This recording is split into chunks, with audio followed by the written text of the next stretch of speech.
Hey everyone, so today I'm going to make a short little video on giftedness. Giftedness is a very complex term that often gets misunderstood. So today I'm going to dive into the characteristics of gifted students, accommodations that teachers can use in the classroom to cater toward the needs of gifted students, and then the best instructional practices for gifted students. So as I was researching characteristics of gifted students, I came across a website that is the National Association of Gifted Children.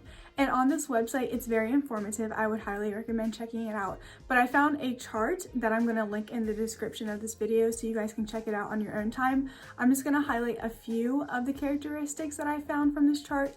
But first I wanted to kind of preface what the chart is like. But it's separated into 4 different categories, and under those categories, there are different characteristics of gifted students. One thing that I really liked about this association is they prefaced the chart with this quote, and I'm going to read it to you so I don't get it wrong.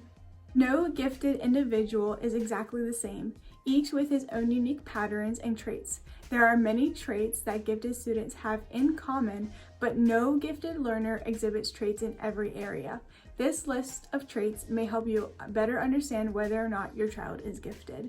So not every one of your students is going to have each of these characteristics. It's just kind of a broad overview. If you see multiple of these characteristics, you might have a student that is gifted.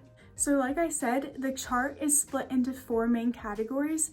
There is cognitive, creative, affective, and behavioral. So the first category that I'm going to focus on is the cognitive category.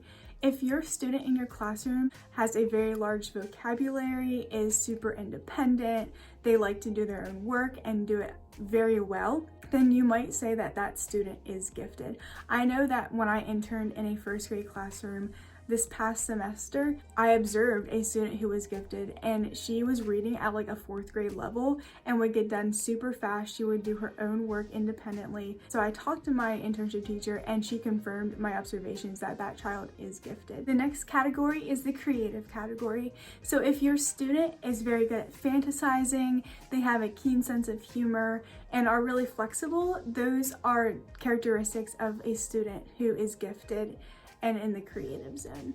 The third category is the affective category.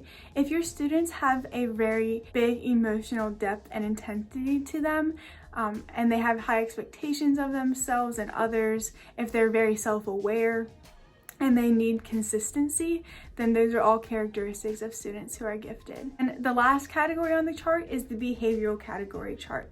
Students who are gifted are very spontaneous, enthusiastic. They ask lots and lots of questions, and sometimes they can have a violent temper when they fail, and they also have strong determination.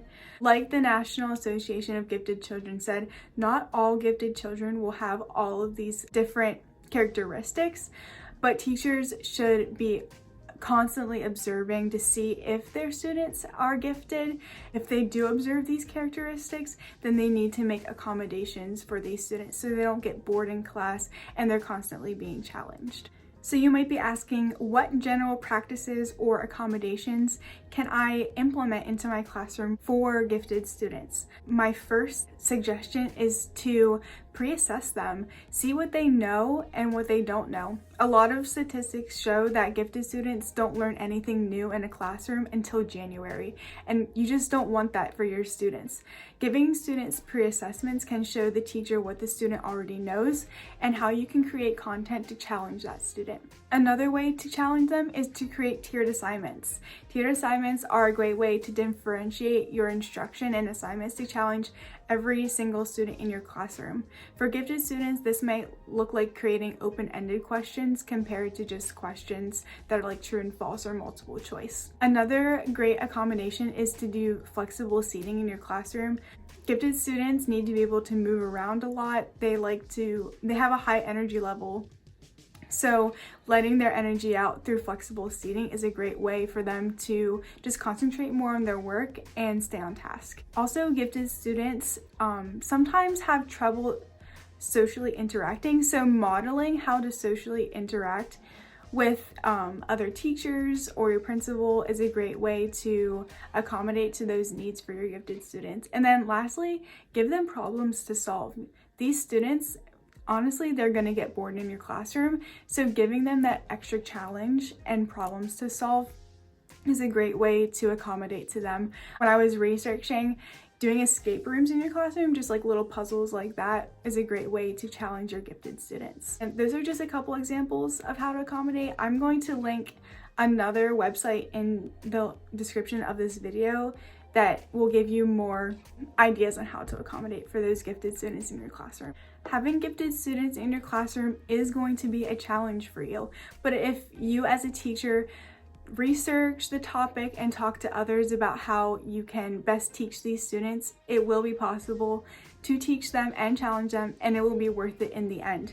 I don't know if you guys have heard of Edutopia, but it's a great resource, and they have an online article about the do's and don'ts for teaching gifted students. I'm just gonna run down a list really quick, and I'm also gonna link that website in the description of this video for you guys to reference later. But for now, here is the list of don'ts for teaching your gifted students. Don't use them as teacher assistants. Don't expect gifted children to be well behaved. Don't give them more work when they finish their regular work early. Don't isolate them and make them work independently. Don't expect a gifted child to be gifted in every subject area. They might just be gifted in math, or they might just be gifted in reading. You're just gonna have to observe. And here is the list of do's for teaching gifted students. Figure out what subject area your student is gifted in. Ensure that task demands and assessments are content rich. Find other gifted students and create opportunities for those students to work together. Learn about this special, diverse population of learners. And lastly, implement research-based curriculum units. Edutopia goes on and says that implementing these practices will help develop these gifted students and really challenge them in the content areas that you couldn't challenge them in before. I hope this video helped you guys learn more about gifted students and how you can best teach them in your classroom. Like I said in the video, throughout the video, I'll link all the resources that I used to make this video for you guys. Thanks for watching. Have a great day.